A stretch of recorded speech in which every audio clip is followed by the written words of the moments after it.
On parle en ce moment de 60 bateaux par année minimum qui vont rentrer, sortir du port de Dalhousie. Il va y avoir des remorqueurs constamment dans la baie pour aider ces bateaux-là qui vont être énormes. On parle de dynamitage à tous les jours au niveau de la carrière. Ça veut dire que ça implique aussi du forage à tous les jours. Le port devrait opérer dans le scénario actuel du projet. Le port va opérer 24 heures sur 24, 365 jours par année. Nous recevons aujourd'hui Jean-Marc Beaulieu, co-porte-parole du groupe citoyen Non Merci Puzzolan à Dalhousie, pour discuter du projet de mine à Dalhousie, au Nouveau-Brunswick, et de ses impacts potentiels sur la rive québécoise de l'estuaire de la Restigouche. Malgré les craintes de conséquences environnementales et socio-économiques et les doutes sur les chiffres de production avancés par le promoteur, l'Agence d'évaluation d'impact du Canada a rendu, le 10 juin dernier, une décision refusant de soumettre le projet à une étude fédérale.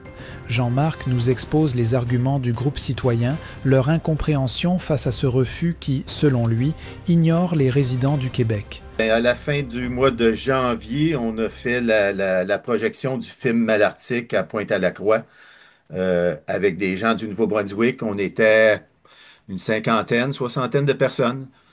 C'était une question de reprendre contact après le temps des fêtes et puis de voir là, ce qu'un projet minier faisait, c'est sûr, environnementalement parlant, mais aussi socialement parlant dans une communauté quand une grosse compagnie arrive avec des millions et projette des rêves de reprise économique dans une communauté qui a vécu la perte de l'entreprise majeure de la place et qui est en décroissance.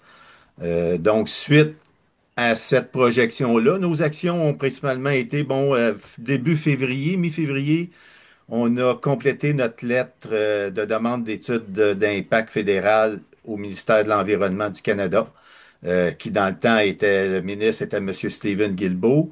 Donc, on lui a fait parvenir la lettre à lui et on a fait parvenir la lettre aussi à tous les ministères et municipalités concernées, c'est-à-dire autant au point de vue fédéral, provincial que municipal, provincial et fédéral. Euh, on a fait parvenir à toutes les autorités qu'on pensait être concernées, ministère de la Santé, les ministères de l'Environnement et autres, là, nos députés de chaque région, les députés responsables des régions. Donc, on a fait un envoi on a fait un envoi massif de courriels à tout ce beau monde-là. Et puis, bon, finalement, c'est sûr qu'on a reçu une réponse de l'Agence d'études d'impact. Le projet a été transféré au Bureau de l'Atlantique, étant donné que le projet de mine à Dalhousie est au Nouveau-Brunswick. C'est voyons, c'est l'Office de Halifax qui a tombé en maître d'œuvre du projet. On les a rencontrés.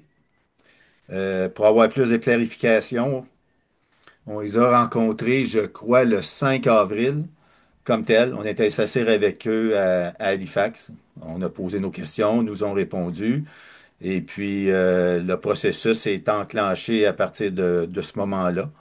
Et puis, bien sûr, par après, on a reçu une confirmation que le projet, effectivement, ne faisait pas partie des projets désignés d'office selon ces critères pour subir une étude d'impact fédérale, mais que là, on passait à la deuxième phase, c'est-à-dire qu'ils allaient consulter différents organismes, encore là, fédéral, provincial, municipal, et qu'à partir de cela, ils feraient un rapport et une recommandation à M. Hubbard, président de l'Agence d'études d'impact fédérale.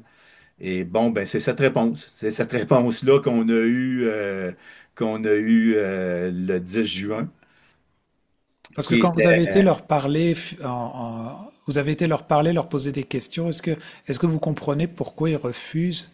Parce que là, ils disent que ça ne fait pas partie des projets qui demandent à être évalués. Est-ce qu'on sait pourquoi? C'est quoi, quel ben, il y a projet? il y a des critères. Si on parle, disons, du projet comme Andalousie, qui est une carrière, et qui vont agrandir la carrière et éventuellement devenir une mine, il y a deux cases à cocher.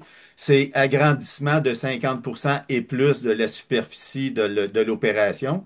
Donc ça, c'est dit, c'est sûr, ils vont passer de 11 hectares à 80 hectares, donc ils rencontraient ce critère-là.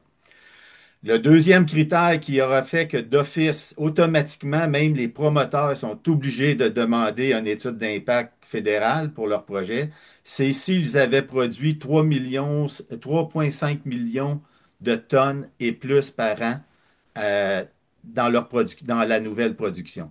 Ecoroc d'Alousie, eux autres, dans leur projet, disent qu'ils ne produiront jamais plus que 3 millions de tonnes par année, ce qui est vraiment très peu en dessous de la norme, c'est-à-dire 500 000 tonnes. Là, si on s'entend 500 000 tonnes, c'est rien, pas une fois rendu que tes installations sont là.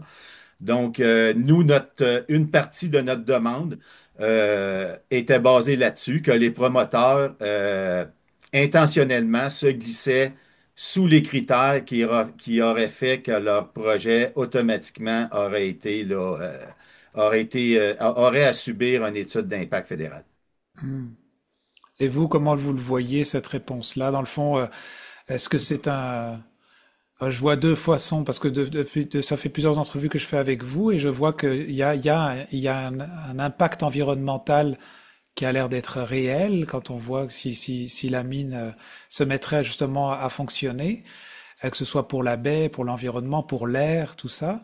Mais est-ce que ces choses-là sont prises en considération justement quand vous en parlez à ces groupes-là pour faire des évaluations fédérales? Ben, je vous dirais que pour notre côté, les deux points majeurs de la lettre, oui, on a couvert tous les aspects environnementaux, là, que ce soit les oiseaux migrateurs, les poissons, la pollution. Ben, pour le côté du Québec, les deux choses majeures comment je pourrais dire, qu'on pensait qui ferait pencher la balance de notre côté, c'est ça, c'est l'intention qu'on a donnée aux promoteurs de se glisser en dessous des normes qui aura fait que le projet aurait été automatiquement assujetti à une étude.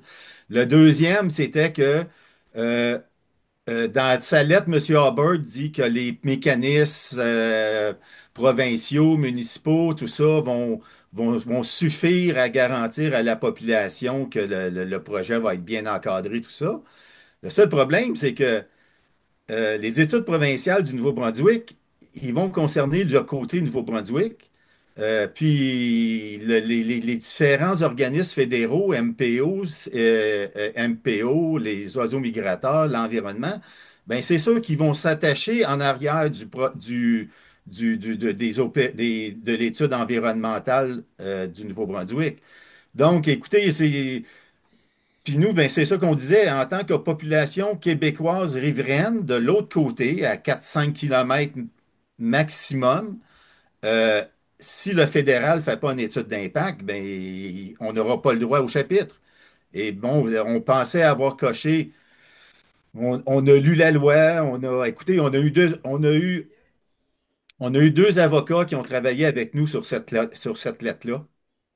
Donc, on pensait avoir coché vraiment toutes les cases.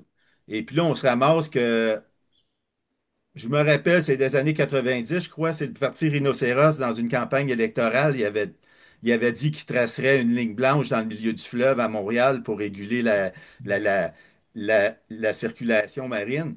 Mais là, c'est ça qu'ils vont faire. Ils vont tracer une ligne blanche dans le milieu de l'estuaire de la Restigouche, entre Escuminac, Miguacha, puis Dalhousie.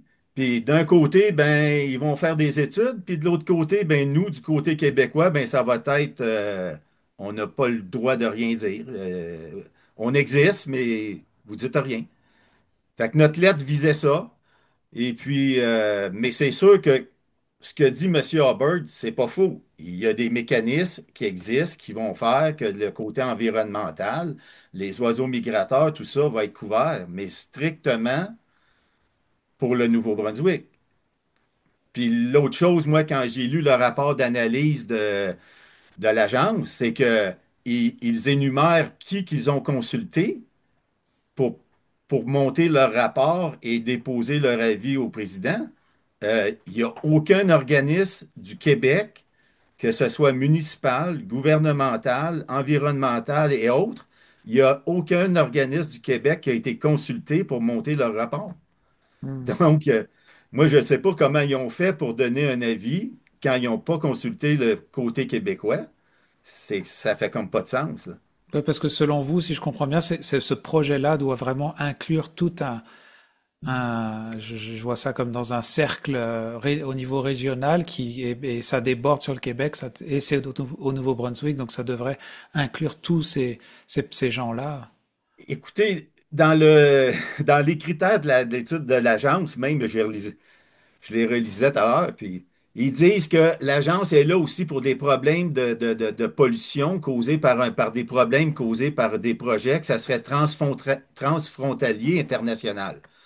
Donc, on s'entend, c'est les États-Unis ou en tout cas un terrain qu'on a à l'extérieur.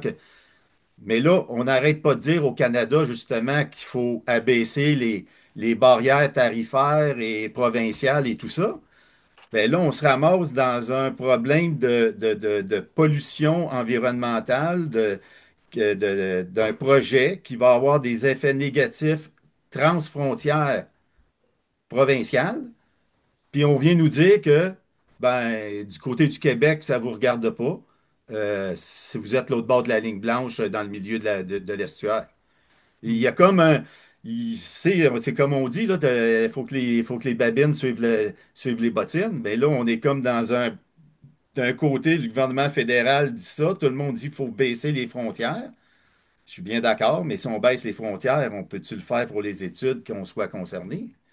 Hmm. Surtout que je comprends que cette agence d'évaluation est quelque chose de fédéral, donc ça, c'est logique que ils soient impliqués là-dedans. Oui, c'est fédéral et dans leurs critères de projet de ce qui devrait amener l'agence à agir, comme je vous l'ai dit tout à l'heure, on cochait les cases, là. Hmm. Du côté du Québec, on cochait vraiment, ça va être un impact socio-économique. Miguacha, Escominac, Carleton, c'est du récréo touristique. On va se ramasser avec. On parle en ce moment de 60 bateaux par année minimum qui vont rentrer, sortir du port de Dalhousie. Il va y avoir des remorqueurs constamment dans la baie pour aider ces bateaux-là qui vont être énormes. On parle de dynamitage à tous les jours au niveau de la carrière. Ça veut dire que ça implique aussi du forage à tous les jours. Le port devrait opérer dans le scénario actuel du projet. Le port va opérer 24 heures sur 24, 365 jours par année. Fait que nous, là, à Escuminac, Miguacha, que le monde loue des chalets, le monde, ils vont là en tourisme, pour se reposer, pour être dans la nature, profiter des activités marines. Ben, les gens qui viennent ici pour profiter de notre environnement vont se retrouver avec ça. Et ceux qui demeurent à Miguacha et Scuminac, ben eux, là, ça va être 365 jours par année. Ça va être du bruit, ça va être de la poussière, c'est comme. Puis ça, le côté socio-économique, normalement, pour l'agence, c'est un côté important. Et là, ça a tout l'air que non, parce qu'ils ont tassé notre requête de la main sans même. Écoutez, le seul temps qu'ils ont parlé de la Gaspésie dans la réponse de M. Hubbard et dans le rapport d'analyse, c'est pour dire que c'est nous, le groupe citoyen Podiolan Dalhousie, qui a déposé la requête. Et par après, il y a un groupe le MTI, qui est un groupe qui représente 8 communautés Mi'kmaq au Nouveau-Brunswick, qui a déposé, eux aussi ont déposé une requête après nous. Et puis, il y a Guinou, qui est un organisme environnemental qui regroupe Listigouge, euh, Ukpegenjik, Hill River Bar et Pabineau, qui ont déposé aussi un mémoire à l'agence. Et malgré tout ça, euh, même l'ironie, c'est que le groupe de MTI, qui représente les 8 communautés autochtones, dans leur requête qu'ils ont déposée, ils disent que ils croient pas que le processus d'études environnementales du Nouveau-Brunswick va les représenter suffisamment. Puis ils demandent une étude d'impact environnemental à cause de ça. Fait que c'est comme une réponse qui semble être en ligne droite avec bon, ce qu'on a entendu parler pendant la course à la chefferie du Parti libéral fédéral du Canada, puis ce qu'on a entendu parler pendant la campagne électorale de M. Carney, et ce qu'on entend parler en ce moment, là, que le Parti libéral veut passer le bâillon à Ottawa pour passer la loi C5, qui justement va permettre à des grands projets au niveau d'exploitation des ressources ou autres, d'intérêt national, de passer en dessous des études environnementales pour être Oui. accepté, vous ne direz pas de facto, mais avoir beaucoup plus de facilité à être accepté. Voilà, c'est Donc, comme si moi, on n'avait rien appris du passé. C'est vraiment curieux des fois, ces façons de procéder. Parce que juste déjà, l'histoire locale, comme vous l'avez dit au début d'entrevue, il y a déjà une histoire avec l'entreprise qui a fermé et avec les dégâts en plus qu'il y a eu derrière ça, pas seulement socio-économiques, mais des fois environnementales, dont des traces sont toujours présentes. C'est ça qu'on avait parlé la dernière fois. Et oui, ben, c'est c'est- comme une c'est- histoire qui se répète un petit peu. C'est curieux. et ça, c'est un point qu'on avait soulevé aussi. OK, on le sait par des expertises qu'il y a de la pollution, il y a de la pollution barre en bord de l'estuaire de Dalhousie jusqu'aux côtes de Miguacha ou d'Escuminac. Mais c'est ça qui arrive, là, c'est que du côté de Dalhousie, les industries ont fermé une après l'autre. Il n'y a rien qui a été décontaminé, là. Fait que ce que la mine va amener, puis ça, c'est une chose que une étude d'impact fédérale peut regarder aussi.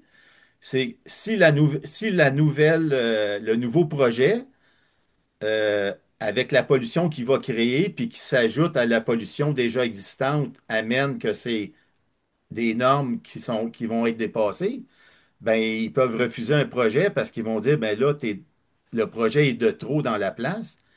Et puis, si on regarde Dalhousie, ben c'est ça, rien n'a été ou à peu près nettoyé. La dernière industrie a fermé en 2012, c'est le plan thermique de Énergie Nouveau-Brunswick. Les deux autres industries ont fermé en 2006. Euh, le moulin à papier a été démoli. Les terrains étaient supposés d'être décontaminés. Ça n'a jamais été décontaminé. Holland Chemical, sont encore en train de décontaminer, semblerait qu'ils sont encore en train de décontaminer les terrains qui sont, qui servent plus depuis 2006. Donc, c'est comme on va. Et là, dernièrement, la compagnie Coroc a confirmé que finalement, les sédiments, parce que pour draguer le porc, on drague un porc, ça l'amène des sédiments. Ben là, ils ont confirmé que les sédiments seraient entreposés dans des cellules confinées, étanches, euh, au niveau du port de Dalhousie. Là, il y a déjà des cellules de confinement. Ils vont en bâtir des nouvelles pour mettre les sédiments contaminés retirés du port. Ben ça, c'est un autre ajout de pollution à Dalhousie qui vont ramener au niveau de Dalhousie. Puis, bon, on dit cellules de confinement étanches. Moi, je veux bien croire, mais il y en existe déjà à Dalhousie. Il y a à peu près personne qui peut dire en ce moment s'ils sont encore étanches ou pas. Ces cellules-là, ils vont-tu se mettre à couler à un moment donné que les métaux lourds ou autres polluants vont se retrouver à nouveau dans la baie? Puis, comme je vous disais, ben, on parle de 60 bateaux par année en ce moment. Ben, 60 bateaux par année, ben, ça fait des hélices qui passent souvent dans la baie. Ça va remuer encore au passage probablement les sédiments dans le fond, ce que ça va ramener. Fait que c'est ça, c'est un projet qui est pour un milieu sensible comme l'estuaire de la Restigouche, je ne comprends pas qu'on ramène un tel projet dans un milieu qui est la rencontre des eaux salées, des eaux douces qui est une passe migratoire pour de nombreux poissons qui vivent en eau salée et en eau douce à certains stades de leur vie, de leur développement. Euh, c'est, c'est comme incompréhensible. Puis c'est sûr que le Québec n'a pas le droit de dire que les citoyens de la Gaspésie ne soient pas tenus en compte là-dedans, les effets négatifs que ce projet-là va avoir. Ça a comme c'est un non-sens, là. Alors, ce serait quoi pour terminer sur ce sujet, les prochaines étapes que le groupe citoyen Non Merci Puzolan d'Alousie pourrait entamer suite à ce refus-là fédéral là, de l'évaluation? Ben écoutez, on se rencontre dimanche en tant que groupe, là, on va avoir une réunion. C'est sûr qu'on étudie la possibilité de faire une nouvelle requête avec des nouveaux faits. Ça peut se faire. Euh, on est en contact avec M. Alexis Deschaines, notre député à Ottawa. Moi, j'ai envoyé les rapports de l'agence à Pascal Bérubé, le député de Matane, là, c'est lui qui avait fait voter la motion à l'Assemblée nationale pour que le Nouveau-Brunswick, demandant au Nouveau-Brunswick de tenir compte de la partie québécoise lors d'une nouvelle agence. Fait que ça, c'est en marche. La lettre, une nouvelle lettre, une nouvelle demande. Ça, c'est probablement sûr qu'on va essayer de faire une nouvelle demande. Après ça, on a commencé une tournée des municipalités parce que bon, on ne se le cachera pas, l'appui des municipalités ou de la MRC à date, c'est très, très, très fragile. Fait que là, une... on a commencé à aller voir les municipalités lors de réunions, soit publiques ou lors de leurs réunions de travail, pour aller justement parler du projet, où c'est rendu, parce que le projet a évolué depuis un an. Moi, je suis sur le comité de pilotage du projet. Donc, je vois les changements que la compagnie apporte au projet. Et puis, quand notre demande, c'est vrai, quand notre demande a été acceptée à l'étude d'agence fédérale, eux ont envoyé une demande de renseignement à la compagnie Ecoroc. Et eux ont dû envoyer un rapport là, suivant les questions qu'on leur demandait. J'ai eu accès. Ça, c'est une autre chose. Ce rapport-là, on m'a dit qu'il était public. Donc, moi, j'en ai parlé autour de moi. Je l'ai lu, j'en ai commenté. Mais là, en ce moment, sur la page du projet, euh, le rapport de Ecoroc n'apparaît pas encore. Notre lettre à nous apparaît, la lettre de MTI apparaît, le rapport de Guinou, le rapport environnemental de Guinou apparaît, la réponse du président y apparaît, le rapport d'analyse de l'agence y apparaît, mais pour ce qui est du rapport que EcoRock a déposé, qui d'après moi devrait être accessible à tout le monde, parce qu'on voit ce que les promoteurs répondent, puis c'est intéressant, là. Ben ça, il apparaît pas. Fait que nous autres, si on fait une nouvelle demande, ça va être basé sur les nouveaux faits qu'on connaît, qui sont encore plus dérangeants. Et puis, on va voir, là. C'est sûr que là, on essaie fortement de rallier le milieu municipal à nous, que le milieu municipal se prononce, que si on peut au moins régionalement faire des demandes au niveau provincial. Puis après ça, que le provincial fasse des demandes au niveau que ce soit interprovincial ou au fédéral, ben c'est sûr que ça va avoir plus de poids qu'un groupe de citoyens engagés que des fois, on n'arrête pas de nous dire ah ben on n'a pas assez d'informations, puis on nous sort toutes sortes de raisons, mais on les a, les informations, mais on dirait qu'on ne veut pas nous entendre. Fait que c'est difficile dans ce temps-là, là. Moi, je calcule, c'est un non-sens le refus qu'on a eu. Je la comprends pas, mais ça, pour moi, ça s'enligne directement avec la prise de position du gouvernement Carney qui veulent comme laisser le champ libre aux provinces et de diminuer le plus possible les restrictions imposées aux promoteurs pour faire que les promoteurs, autrement dit, n'auront pas le fardeau de la charge de faire preuve que leur projet est bon ou pas bon. Ça va être ça va ressembler un peu à ce que Paul Daniel Gascon a connu. Ça va être des passe-droits donnés pour contourner les BAP de ce monde puis tout ça, qu'ils vont passer par-dessus. Et puis je me demandais, le rapport que vous avez lu, qui n'est pas accessible sur le site internet, comme vous disiez, le rapport d'EcoRock, Oui. euh, est-ce que vous avez des informations que nous, on n'a pas, que les gens n'ont pas accès, mais est-ce Euh, que ça veut dire que ils l'ont pas mis en ligne parce que genre ça pourrait nuire un peu à leur Ben, il y vis-à-vis en a de des autres? moins en moins parce que moi, j'en ai sorti quelques. Parce que moi, je me suis informé comme il faut à l'agence parce que eux, moi, j'ai dit, moi, quand ils m'ont dit que Ecoroc déposait un rapport, Ben moi, je leur ai demandé tout de suite, je peux-tu avoir le rapport? C'est-tu public? Bon, ils m'ont dit oui, ils me l'ont envoyé. Puis là, moi, je m'en allais le partager. Et puis là, je suis allé voir sur le site, puis bon, le rapport n'est pas sur le site. Là, ça a fait wow, avant de rendre public quelque chose qui ne l'est pas, je vais vérifier, je vais double vérifier. Fait que là, je les ai recontactés. J'ai dit là, le rapport, il est-tu public ou il n'est pas public? Là, ils m'ont dit oui. Ah, ben, j'ai dit OK. Fait que là, moi, j'en ai parlé plus ouvertement. Je l'ai envoyé à quelques personnes. Et puis, oui, sur le coup, on apprenait quand même. Puis là, ben moi, je suis sur le comité de pilotage. Fait en ayant le rapport, ben, j'ai posé des questions un peu plus précises à M. Forlini, qui m'a répondu, parce qu'il n'y avait pas grand choix. Là. Fait que, mais il y a des choses dedans que c'était complètement nouveau. Puis il y a des choses qui ont mis dedans que ça l'a déjà changé, que c'est encore pire que qu'est-ce qu'ils ont mis dedans. Juste exemple, le convoyeur qui doit amener les agrégats de la carrière au port.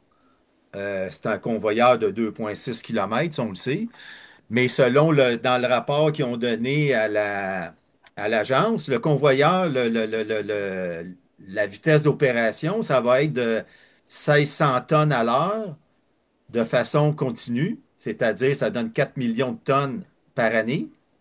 Quand je vous dis qu'il se glissait en dessous des normes pour déclencher une étude, ben, si tu as si t'as un convoyeur qui va être capable d'amener 4 millions de tonnes par année au port d'agrégat, qu'est-ce qui va t'empêcher de le faire une fois parti?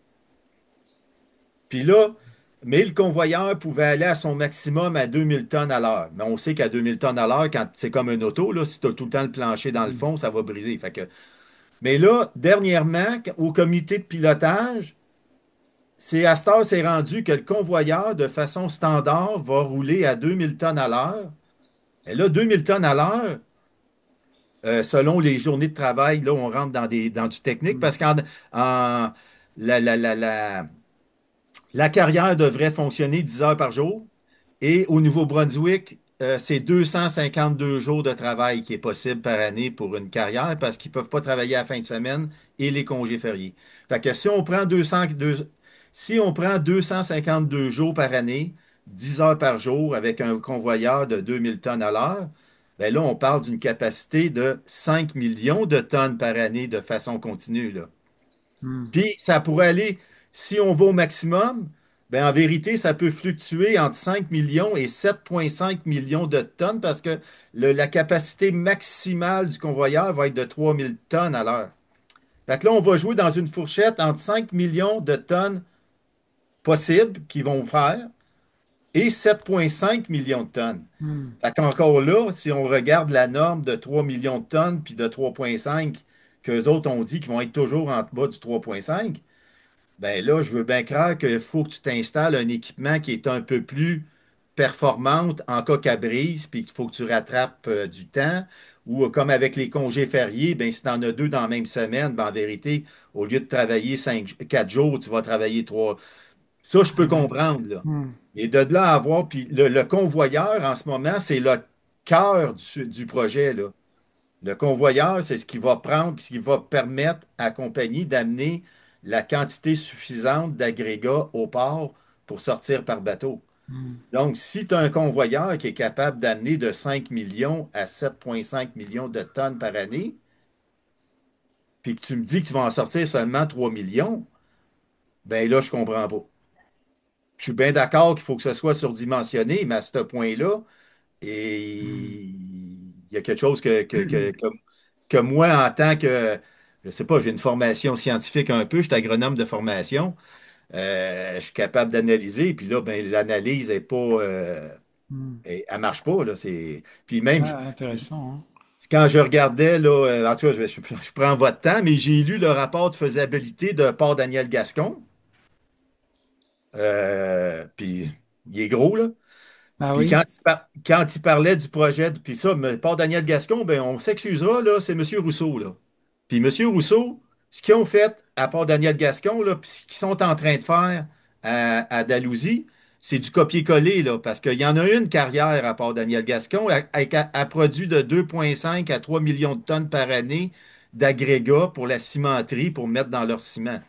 Euh, Si on regarde le projet Andalousie, là, quand M. Rousseau disait qu'il savait rien, puis qu'il n'était pas au courant de rien parce qu'il était trop tôt dans le projet, là, ben, ce qu'ils sont en train de faire à Andalousie, c'est le copier-coller de Port Daniel Gascon côté carrière.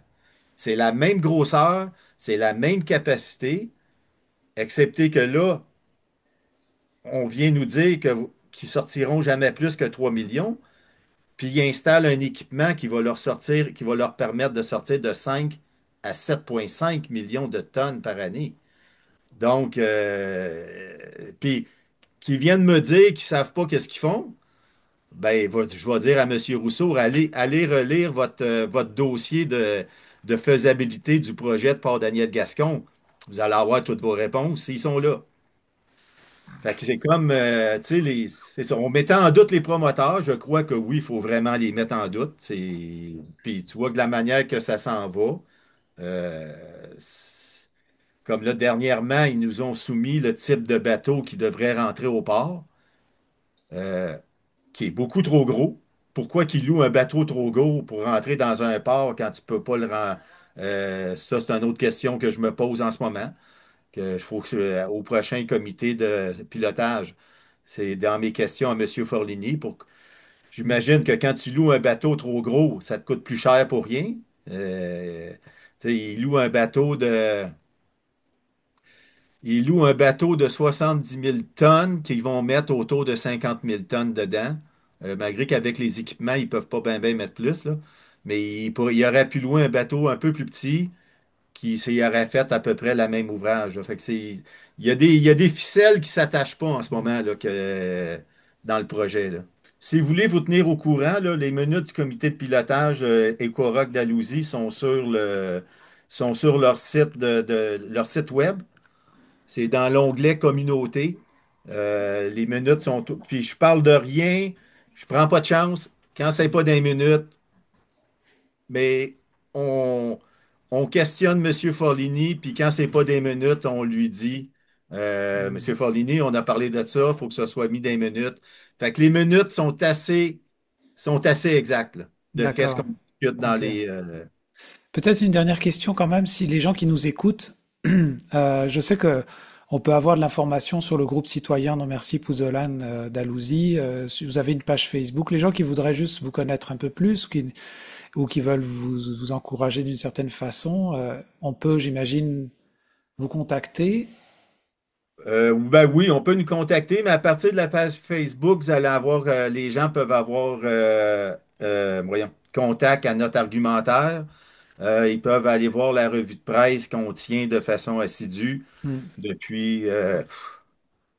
Il y a des articles depuis 2022 là, on a reculé dans le temps avec Aaron Bay parce qu'Aaron Bay, ça a commencé à bouger plus vite que de ce côté-ci. Et puis, il y a des manières là, qui sont indiquées que le monde peut soit se joindre ou participer là, au groupe. Bon, en tout cas, merci beaucoup Jean-Marc pour ton temps. Mais c'est moi, ça me fait plaisir de vous avoir parlé, M. Burt.